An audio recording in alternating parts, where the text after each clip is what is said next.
Here I have JAECOO5 and let me show you how to enable or disable the forward collision warning system.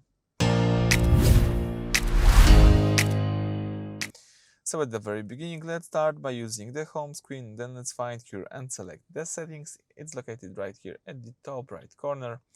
Afterwards, from settings, you need to use the left menu to select the driver assistance. Then let's scroll down until you see this security warning features, and here you can enable or disable the forward collision warning just by using this switcher. When the system is deactivated, it will not alert the driver about a risk of collision. Do you really want to deactivate this? So let's tap OK. And right now you don't use the forward collision warning system. If you would like to use this feature, so this safety system scan, let's just use this switcher right here. And as you can see, you can also adjust the forward collision warning sensitivity. So the sensitivity options like late, normal, early allow you to determine how soon the car alerts you.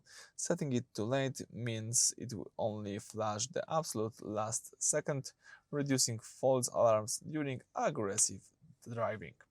Alright, so that's it. Thank you for watching. Please subscribe to our channel and leave thumbs up.